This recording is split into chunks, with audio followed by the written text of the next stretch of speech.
The signal arrived at 2:51 in the morning, and it should not have existed at all. Dr. Naomi Calder was alone in the control room of the Mara Creek Array, a field of 240 radio dishes spread across a dry lake bed in the Australian outback, running a routine calibration sweep she had done 1,000 times before. The array wasn't built to hunt for anything as dramatic as alien life. It listened to pulsars, to the slow breathing of dying stars, to the background hum of a universe that had never once, in 11 years of her career, said anything back. That night it did. The waveform bloomed across her monitor in a shape that made her hand freeze over the keyboard, a burst of structured pulses arriving from a fixed point in the constellation Lyra, clean and rhythmic in a way cosmic noise never was. She almost dismissed it as a satellite reflection, the way every excited astronomer eventually learns to dismiss almost everything. But the frequency was wrong for any satellite in Earth orbit, and the pulse pattern, when she ran it through the array's decryption suite out of pure reflexive habit, resolved into something that made her stomach drop through the floor. It was answering something. The pattern wasn't random, and it wasn't alien in the way she'd always imagined alien might sound. It echoed, almost perfectly, a structure buried in the array's own automated logs, a background transmission the software had been quietly filtering out as instrument noise for the entire 11 years she'd worked there. A low, patient, endlessly repeating signal that the array itself had apparently been receiving from somewhere on Earth the whole time, and had simply never been told to notice. Naomi sat very still in the humming dark of the control room, staring at two signals side by side on her screen, one that had been broadcasting from somewhere on her own planet for longer than anyone could explain, and one that had just, after who knew how long, finally replied to it. For a long moment she simply sat there, listening to the electric hum of the server racks behind her and the wind moving across the dry lake bed outside, feeling the particular vertigo of a person who has just watched the boundaries of the possible quietly redraw themselves. She had grown up on stories of first contact, the way most people in her field secretly had, tucked behind the disciplined skepticism every astronomer learned to wear like armor. She had told herself, across 11 years of quiet nights exactly like this one, that she had made peace with the likelihood that the universe would stay silent for her entire career, that the honest, humbling work of listening was its own reward regardless of whether anyone ever answered. Staring at the screen now, she realized how thin that peace had actually been. She picked up the phone to call her supervisor, and then, for reasons she couldn't fully justify at 3 in the morning, put it back down and pulled up the array's full historical archive instead. It took 4 hours of increasingly frantic cross-referencing before she found what she was looking for, an anomaly flagged and dismissed 11 separate times over the array's operational history, always logged as calibration drift, always closed without follow-up, because no working scientist wants to be the one who reports a mystery that turns out to be a loose cable. The background signal wasn't drift. It was structured, deliberate, endlessly patient, and when she finally ran a full triangulation against 3 other observatories willing to share archived data before sunrise, the origin point resolved to a location in the central Sahara, a stretch of empty desert with no known infrastructure, no research station, no reason for anything to be transmitting from it at all. Whatever was broadcasting from beneath that sand had apparently been doing so, according to the decay signature buried in its oldest recoverable transmission layer, for approximately 18,000 years. And something very far away had just heard it, and finally, after all that time, said something back. The scale of what Naomi had stumbled into became clear within 72 hours, in the particular way that scientific discoveries either die quietly in a drawer or detonate outward faster than anyone can contain them. Her supervisor did not dismiss her. He called a colleague at the Square Kilometre Array in South Africa, who called someone at a Defense Research Liaison office in Pretoria, who made a call that ended within a week, with Naomi standing in a heat-shimmering stretch of Saharan desert, beside a joint excavation team assembled from 4 continents, watching ground-penetrating sensors trace the outline of something buried 40 meters beneath the dunes that no geological survey had ever flagged. The desert itself gave nothing away. Naomi had expected, absurdly, some visible mark on the landscape, a depression in the sand, a scatter of worked stone, anything that might have hinted, across 18,000 years, at the presence of something built rather than simply weathered by wind. Instead, she found flat, undistinguished dunes stretching to every horizon, the kind of country that had swallowed entire caravans without a trace and would, without the array's triangulation, have swallowed this discovery just as completely. It struck her, standing at the edge of the survey grid on her first morning, that whoever built whatever lay beneath this sand had chosen a burial so thorough it had outlasted every subsequent human civilization's ability to even notice it was there.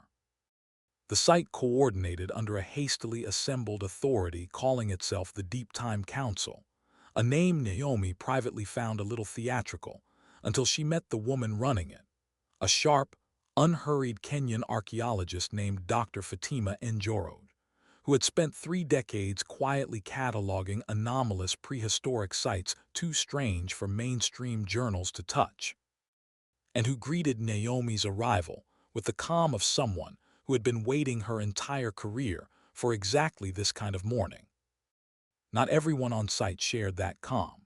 Dr. Werner Lindqvist, a geophysicist seconded from a European survey consortium, spent the first several days making his skepticism a matter of public record, insisting loudly over shared meals that the crystalline structure was almost certainly a natural mineral formation, a rare but explicable geological curiosity that pattern-hungry minds were dressing up as archaeology because the alternative was too exciting to resist. Naomi found his objections useful rather than irritating, a reminder to keep her own excitement honest, and she noticed that Njoro never dismissed him either, always inviting his counterarguments into the record with the same patient rigor she applied to every other piece of evidence. It was Lindqvist himself, ironically, who finally abandoned his own theory, standing over a fresh core sample on the 6th day and admitting, in a voice gone suddenly quiet, that no natural process he could name produced lattice growth with this kind of directional coherence across 200 meters of depth. "You found the beacon," Njoroge said, without preamble, shaking Naomi's hand beside a canvas tent flapping in desert wind. "I've spent 11 years chasing rumors of it. You found it by accident, listening for pulsars." "I found a reply to it," Naomi corrected. "I don't actually know if what's under this sand is a beacon or a coincidence of geology that happens to look structured on a spectrogram." Njoroge's mouth curved into something that wasn't quite a smile. "Come look at the survey data, Dr. Calder, and then tell me again that you think this is geology." The structure the sensors revealed, over the following days of careful excavation, defied every framework Naomi had ever used to think about the ancient past. It was not a building in any conventional sense. No walls, no rooms, nothing resembling architecture built for people to live inside. It was instead a single continuous shaft, descending nearly 200 meters into bedrock, lined along its entire length with a crystalline mineral unlike anything in the regional geology, veined with a metallic lattice that pulsed, faintly, with the same 18,000-year-old rhythm Naomi's array had first detected as background noise. "It's an antenna," said Priya Anand, the excavation structural engineer, a precise, restless woman who had cut her career teeth on deep earth drilling platforms before the council recruited her for exactly this kind of impossible project.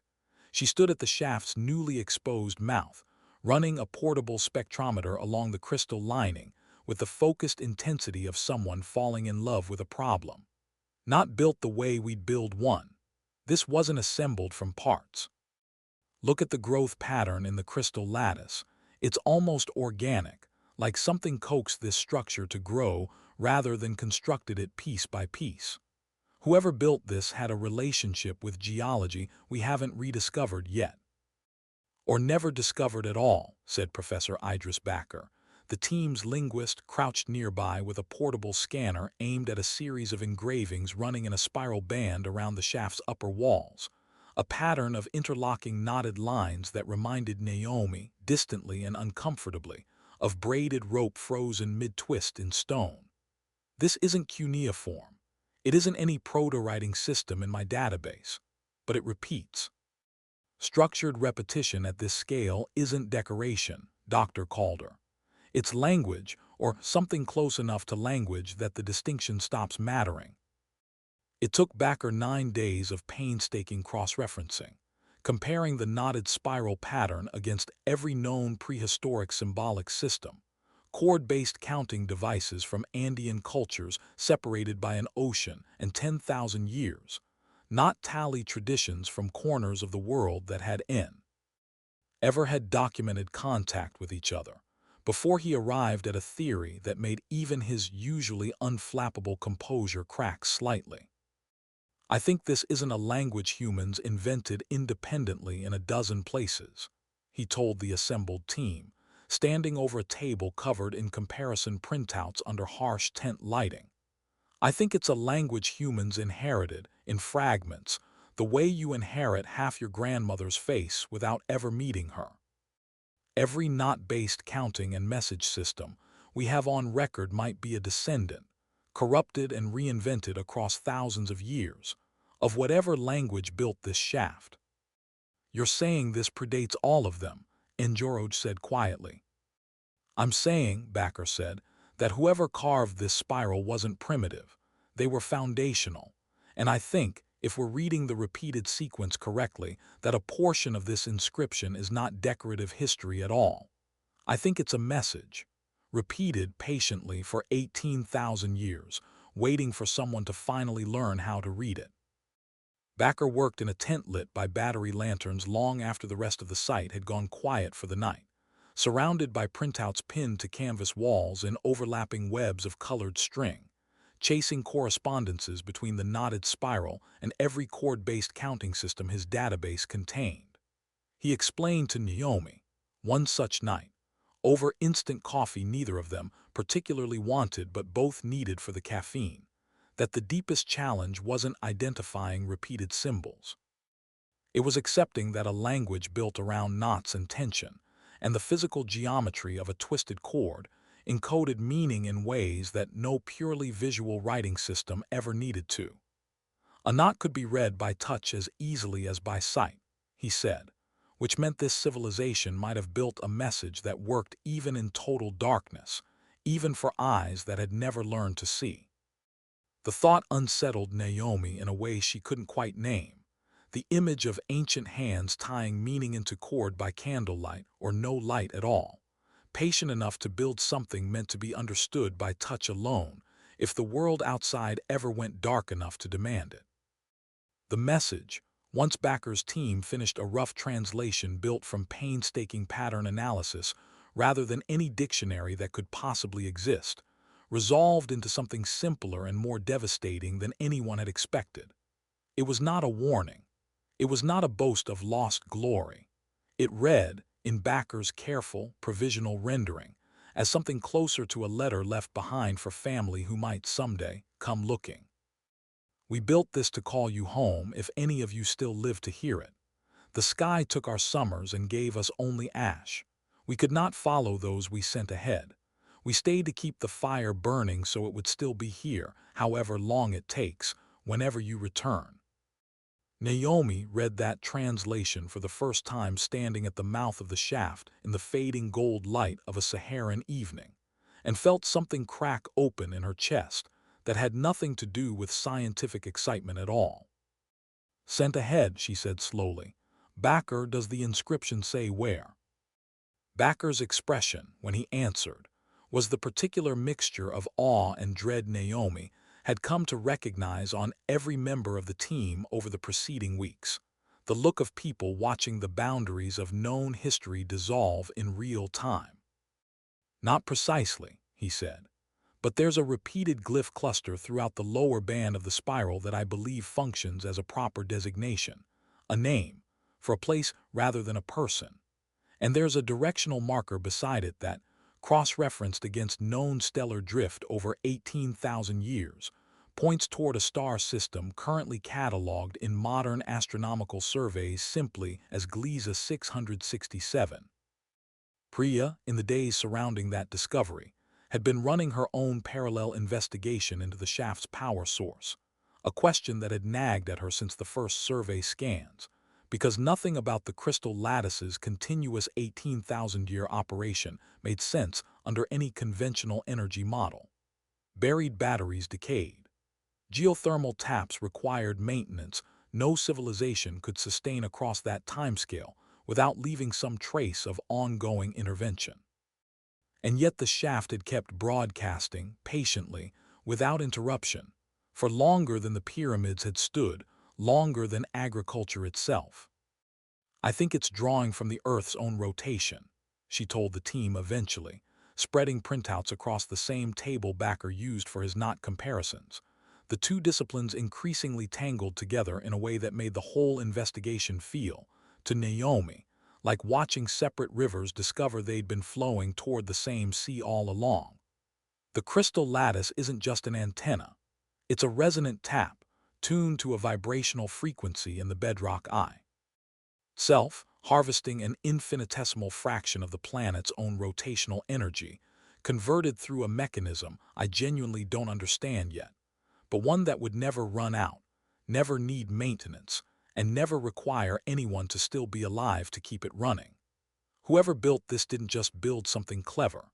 They built something that could outlive them by any margin necessary, because they had no way of knowing how large that margin would need to be.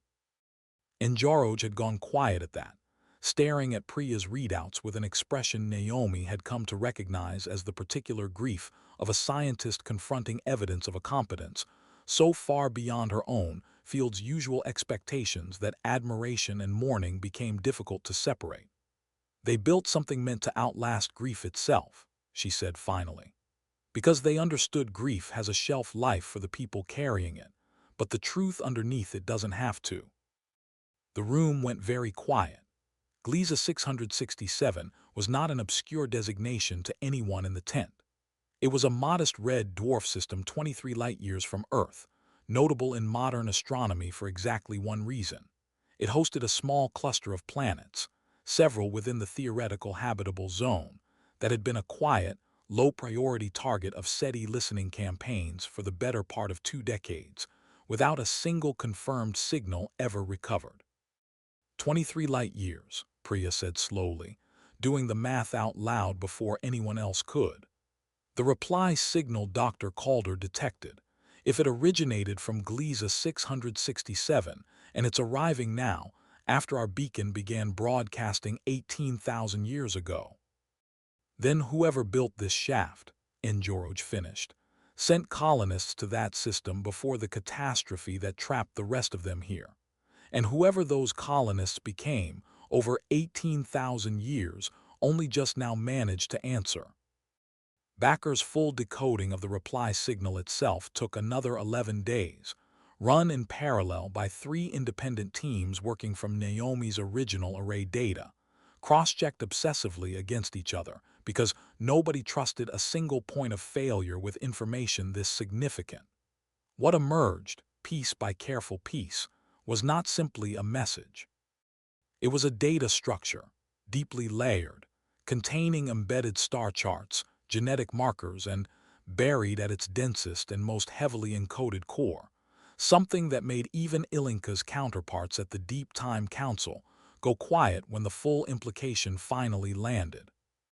It was a transit signature, a trajectory, coordinates decoding steadily clearer with each pass that described not a message traveling alone through the dark, but a physical vessel already in transit, already committed to a course that terminated according to the encoded arrival estimate at Sol.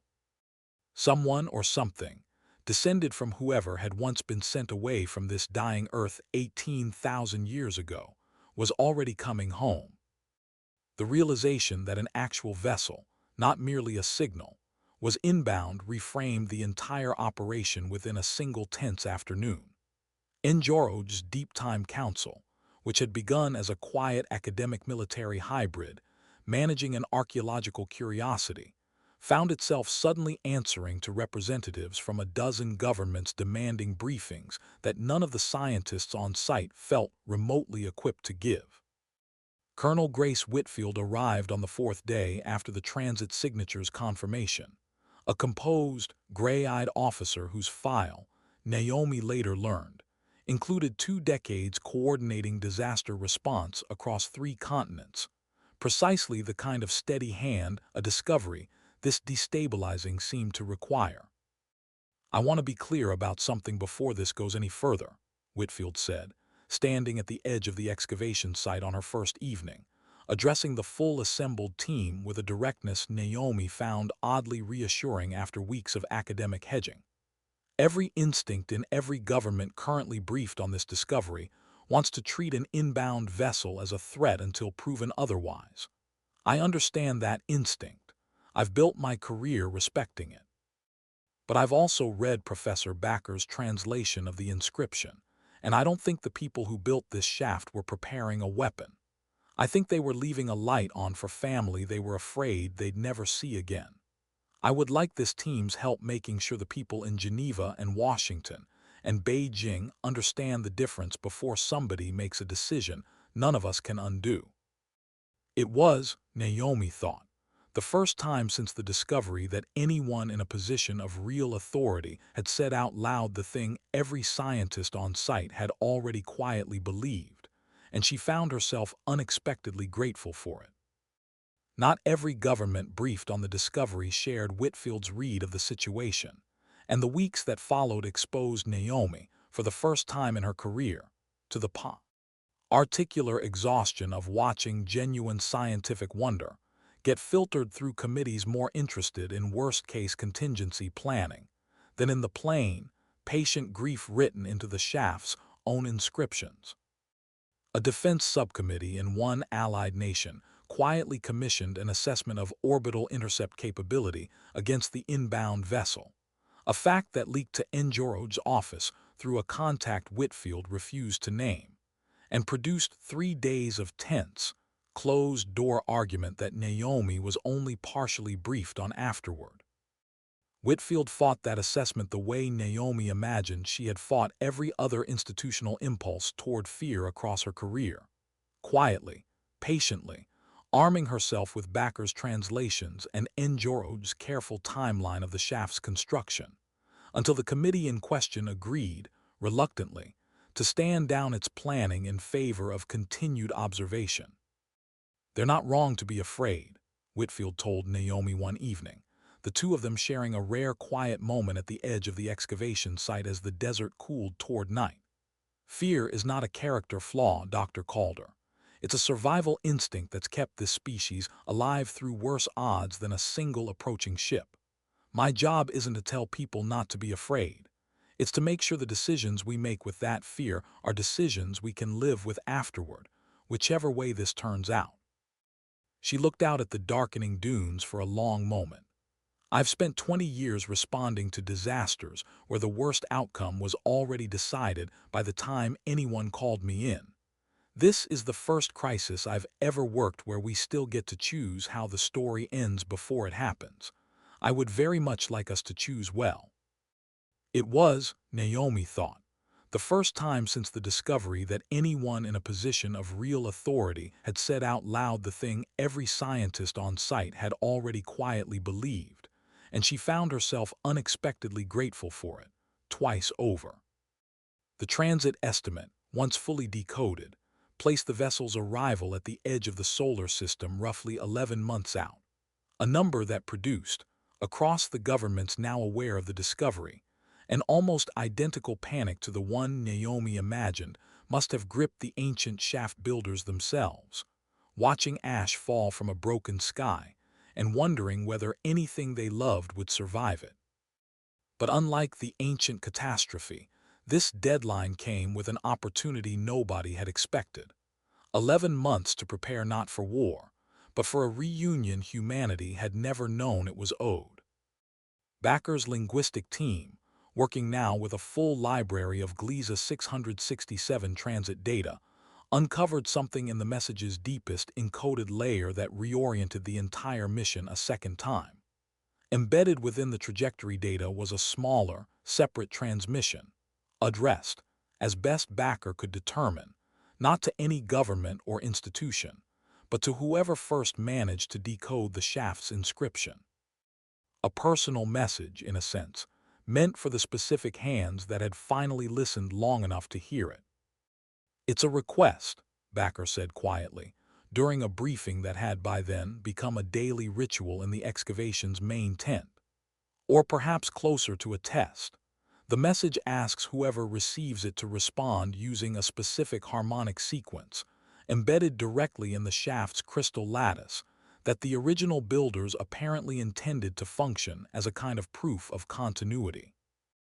A melody, essentially, encoded into the resonance properties of the crystal itself, that only someone who already knew it, who had somehow carried it forward across 18,000 years, would be able to reproduce correctly. "That's not how encoded verification systems work," Priya said, frowning. "You can't require a password nobody alive could possibly know. That's not a test. That's a lock with no key." "Unless," Njoroj said slowly, looking up from her own notes with an expression Naomi hadn't seen on her before, something caught between disbelief and dawning recognition. "The key wasn't meant to survive in writing at all. Written records get lost. Buried cities get forgotten. But songs, the right kind of songs, carried voice to voice, generation to generation, sometimes outlast everything else a civilization builds." She turned unexpectedly to Naomi. "Dr. Calder, you mentioned once, in an early interview with my office, that your grandmother raised you for several years after your parents passed. That she used to sing you to sleep with something she called the old counting song, a melody she said her own grandmother had taught her, passed down through more generations than your family had ever bothered to count, with no clear origin anyone could name." Naomi felt the desert evening go very still around her. "It's just a lullaby," she said, though her voice had gone thin even as she said it. "A string of syllables mostly, half of them don't mean anything in any language I've ever been able to identify. I always assumed it was nonsense, or something invented, or garbled from some language that died out generations ago." "Would you be willing," Njoroj asked carefully, "to hum it for Professor Backer's team, just to compare?" Naomi hesitated for a long moment, standing in a tent full of scientists and one composed military officer, all of them watching her with an attention that felt, suddenly, enormously heavier than the question warranted. And then, quietly, feeling foolish and afraid and strangely, achingly close to tears for reasons she couldn't fully name, she hummed the old counting song her grandmother had taught her 30 years earlier, in a kitchen that had smelled of wood smoke and dust, a melody she had never once, in 3 decades, sung for anyone outside her own family. Backer's team ran the recording against the shaft's decoded harmonic signature within the hour, and when the analysis completed, the room's silence took on a different quality entirely. The match was 94%. If this story has your heart pounding the way it had ours while we researched it, take a second to hit like and subscribe, because what Naomi's grandmother's lullaby was about to reveal, about an inheritance carried unknowingly across 18,000 years of forgotten history, was only the beginning of what this ancient beacon still had to say. Tell us in the comments where you think the rest of that melody came from, and whether you believe a song really can survive that long. Now, let's get back to the desert. In the days between the discovery of the harmonic match and the verification ceremony itself, Naomi found herself unable to sleep properly, replaying the moment in the tent over and over, the 94% match glowing on Backer's screen, the sudden, dizzying realization that something she had dismissed her entire life as meaningless family nonsense was, in fact, the last surviving fragment of a language older than every written record humanity possessed. She called her father, who still lived in the same small coastal town where she'd grown up, and told him, as carefully as she could given the secrecy still surrounding the discovery, that the old counting song wasn't nonsense after all, that Grandma Elsie had been carrying something real, something enormous, without ever knowing it. Her father was quiet on the line for a long time. She used to say, he finally told her, that her own grandmother made her promise to teach it to every child in the family, no matter what, even the ones who thought it was silly. She said the song wasn't hers to let die. I always thought that was just old family superstition. Every family has one of those. He paused. I suppose I owe her an apology I can't give her any more. I think, Naomi said gently, she'd just be glad it finally got where it was going. That conversation stayed with her through the days that followed, a quiet, private thread woven through the growing scale of the public discovery, a reminder that underneath every headline and diplomatic cable now circulating about the shaft and its message, this was still, at its core, a story about people trying to keep a promise across a distance too large for any of them to fully measure, and largely succeeding through nothing more dramatic than love expressed as repetition, a lullaby sung at bedtime, generation after generation, long after anyone remembered why. The full harmonic verification took place 9 days later, in a ceremony that Njoroj insisted on treating with a solemnity Naomi initially found excessive, and by the end, understood completely. The shaft's crystal lattice, once properly excited by the correct resonant frequency, did not simply light up or activate some hidden mechanism, the way Naomi had half expected from a lifetime of half-remembered science fiction. It sang back, a low, resonant harmonic rising up out of 200 meters of ancient stone, matching and completing the melody Naomi hummed at the shaft's mouth, note for note, the way an old friend finishes a sentence you've barely started. And then, for the first time in 18,000 years, the shaft's central chamber, sealed behind a final barrier the excavation team had not yet managed to breach, began, slowly and without any visible mechanism, to open. What waited inside was not a control room, not a machine, not anything resembling the technological cathedral Naomi had half-braced herself for after weeks of anticipation. It was a small, circular chamber, barely large enough for 6 people to stand comfortably, its walls lined with the same crystal lattice running throughout the shaft, and at its center, resting on a low stone plinth untouched by 18,000 years of dust, sat a collection of objects that made Priya audibly gasp beside her. A woven cord, knotted in the same interlocking spiral pattern as the shaft's inscriptions, coiled around a small, smooth stone car, ved with the unmistakable, weathered shape of a human face. It's a memorial, Backer said quietly, kneeling carefully beside the plinth. Or a message left for whoever finally opened this. Look at the wear pattern on the stone. Someone touched this face repeatedly for a long time before it was sealed in here. This wasn't placed here by strangers performing a ritual. This was placed here by someone who loved whoever this face belonged to and couldn't bear to leave without saying goodbye. The chamber smelled, faintly and impossibly, of nothing at all, a stillness so complete that Naomi found herself breathing shallowly, as though a deeper breath might disturb something that had held its silence for longer than every human city currently standing on the surface above them combined. Njoroj stood back near the entrance, allowing Backer and Priya to work, her expression that of someone watching a moment she had chased for 30 years finally arrive, and finding it larger, quieter, and more sacred than she had ever let herself imagine aloud. Priya's scanner hummed softly as she worked, the only sound in the chamber besides their own breathing and the faint, distant whisper of wind finding its way down 200 meters of ancient shaft.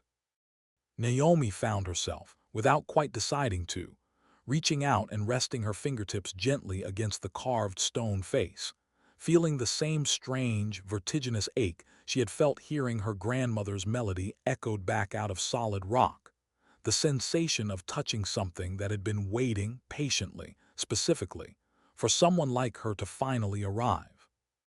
The stone was smooth beneath her fingers in a way raw rock never was, worn down not by wind or water, but by the repeated, deliberate touch of hands now 18,000 years gone, hands that had traced this same small face over and over in the dark, the way a grieving parent might worry at a photograph long after the person in it had stopped answering letters.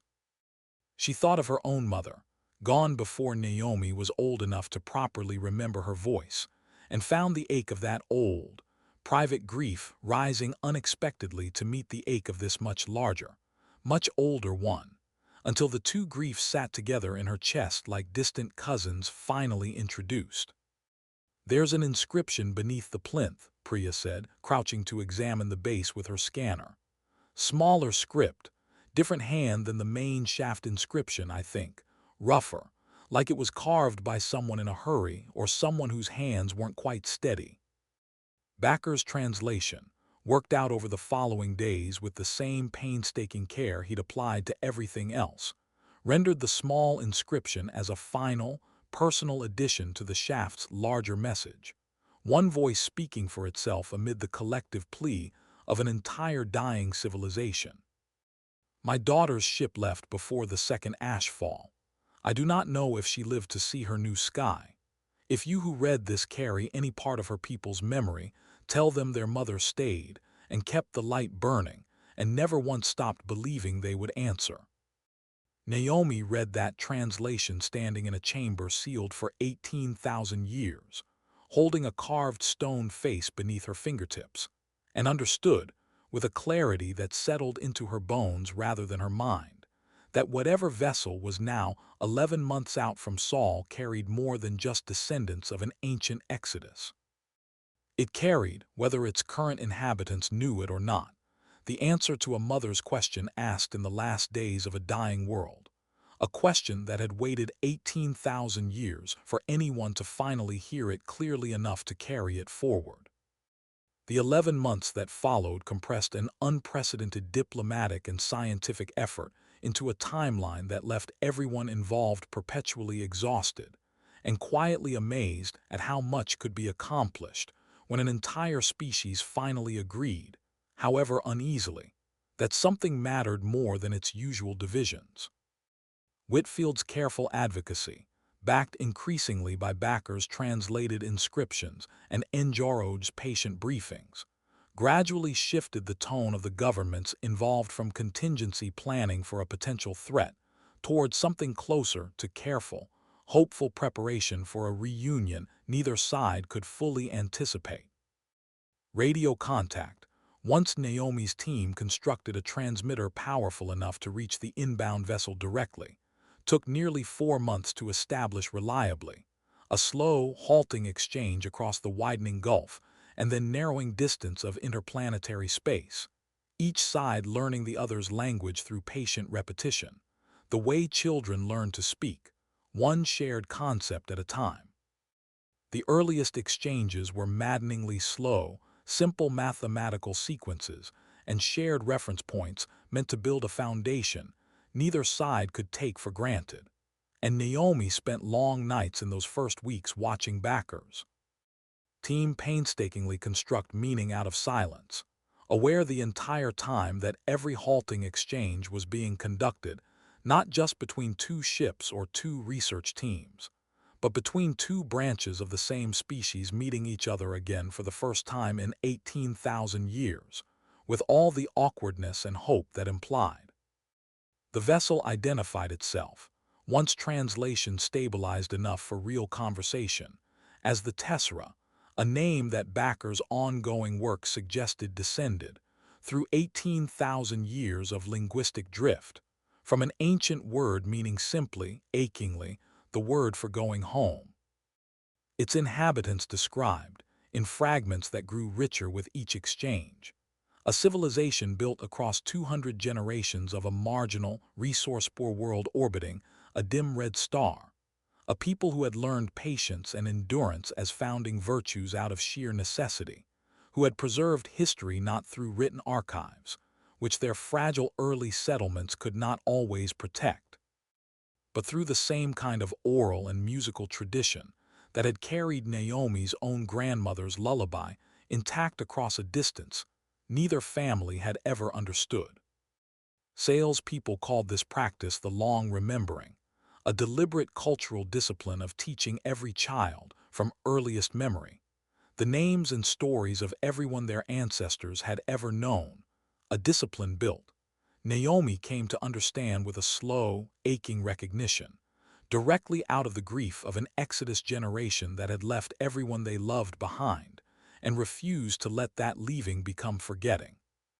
Its inhabitants, when finally glimpsed through the vessel's own transmitted imagery 3 months before arrival, were unmistakably, movingly human, descendants of the original Exodus colonists who had settled a marginal world in the Gliese 667 system, and survived there, against considerable odds, for 18,000 years of their own history, evolving culturally and technologically along a path that had diverged from Earth's in almost every particular except the deep, stubborn thread of memory that had, somehow, carried Naomi's grandmother's lullaby intact across the same span of centuries, through channels neither civilization fully understood.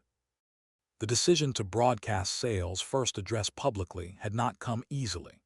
Whitfield spent the better part of 2 weeks negotiating between governments still nervous about ceding narrative control over an event of this magnitude, arguing, in briefing after briefing, that secrecy would only breed the kind of fear that had nearly grounded an interceptor policy against a ship carrying nothing more dangerous than 600 generations of patient hope. Njoroj, for her part, made the academic case just as forcefully, insisting that a discovery this significant belonged, morally if not legally, to the entire species it concerned, not merely to the handful of institutions lucky enough to have found it first. It was, in the end, a joint statement from an unlikely coalition of religious leaders, historians, and indigenous advocacy groups from several continents, each independently making variations of the same argument, that finally tipped the balance. A message this old, addressed to humanity as a whole, could not in good conscience be kept from the people it was written for. When Sale's first transmission finally aired, translated live by Backer's exhausted, jubilant team, Naomi watched it not from the observation platform, but from a small monitor in a break room aboard the orbital station, crowded shoulder to shoulder with engineers and support staff who had spent months building the infrastructure for exactly this moment. She would remember, afterward, less about the content of the speech itself, which she had already heard in an early unofficial translation days before, and more about the sound of the room around her, the sharp intake of breath when Sale's face first appeared on screen, undeniably human, undeniably kin, and the low, rolling wave of sound that followed, half gasp and half something closer to a held sob finally released, as if some deep, species-wide loneliness that nobody had ever quite named out loud had, in that single moment, found itself gently, finally answered. Their leader, or the closest equivalent their society possessed, a calm, weathered woman named Sale who spoke through an increasingly capable translation system, with a gravity that reminded Naomi, uncomfortably and movingly, of Njoroj's own careful authority, addressed Earth directly for the first time in a transmission that Naomi watched, along with several 100 million other people worldwide, in a broadcast Whitfield had finally, painstakingly, convinced every involved government to permit. "We received your beacon's echo 9,000 years into our own history," Sale said, her voice carrying across 23 light years and 11 months of travel with a steadiness that made Naomi's throat tick. 10. Our elders argued for 400 more years about whether to answer. Some believed the world that sent us away no longer existed to hear a reply. Some believed answering would only reopen a grief our people had spent centuries learning to carry quietly. We built the tessera not because we were certain you still listened, but because we decided, finally, that the not knowing was worse than the risk of trying. She paused, and even through the imperfect translation, Naomi heard something break gently open in her voice. We have carried, for 18,000 years, the names of everyone our histories remember leaving behind. We would very much like to know if any of you still remember ours. The Tessera's arrival in Sol system, 11 months to the day after Naomi's array first caught its reply signal, drew a gathering of humanity's assembled attention unlike anything in recorded history, eclipsing, in its scale and unity, every previous moment the fractured species had managed to share.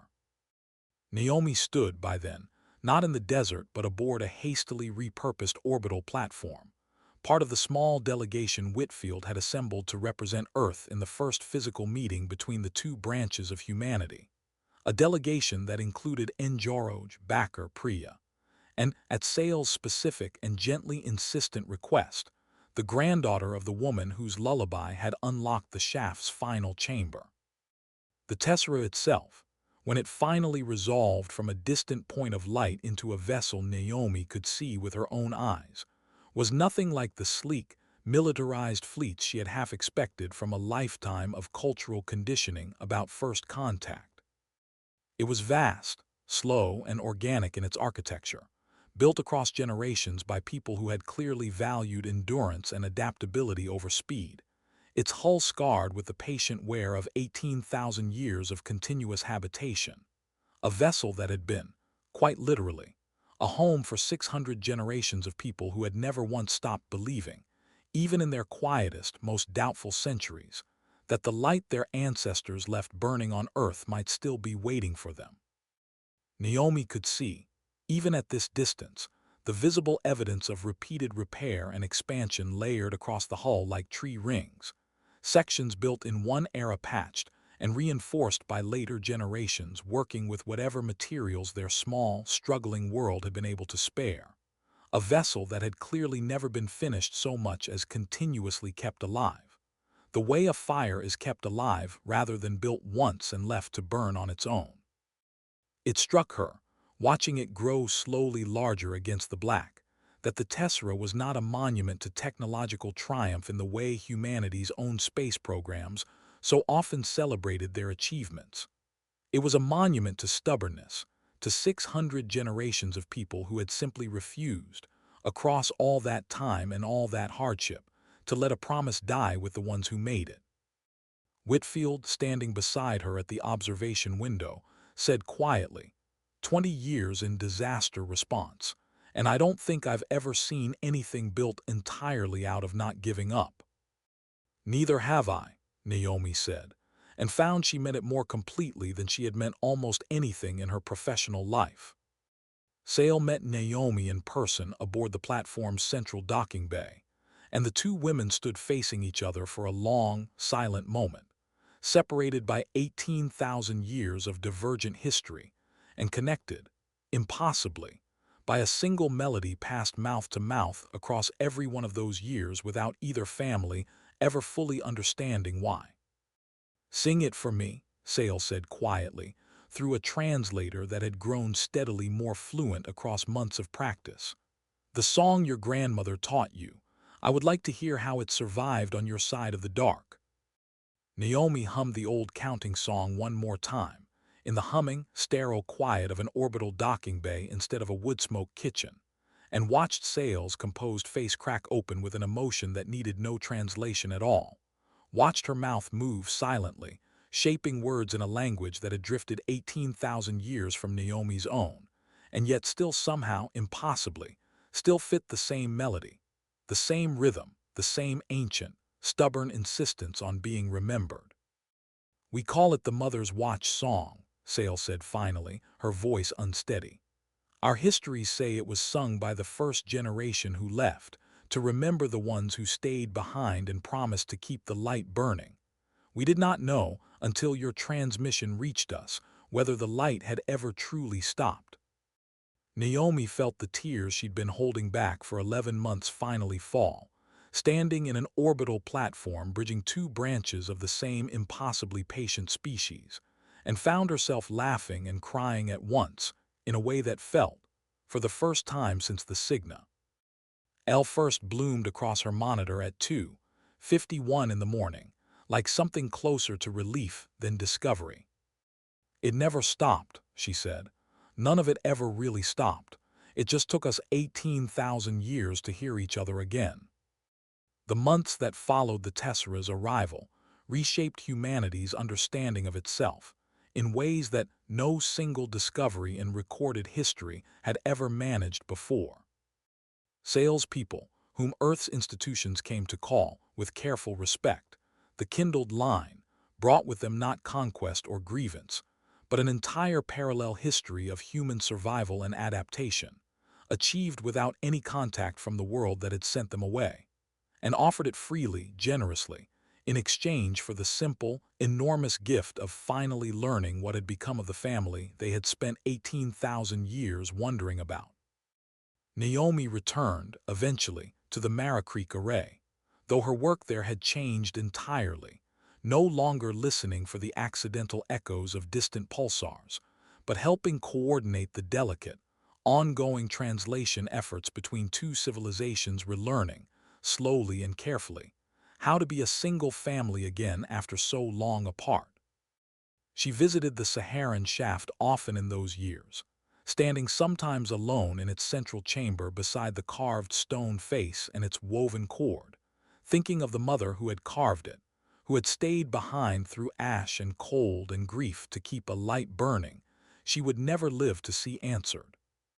She thought too often of her own grandmother, gone now more than a decade, who had sung an old counting song over a child she was raising alone, never once suspecting that the melody in her mouth had traveled 18,000 years and 23 light years to finally, impossibly, complete itself. Naomi had spent her whole career listening to the deep, patient silence of the universe, certain, the way every scientist eventually becomes certain of something, that nobody out there was likely listening back. She understood now, standing beneath a sky that no longer felt empty in the way it once had, that the silence had never been empty at all.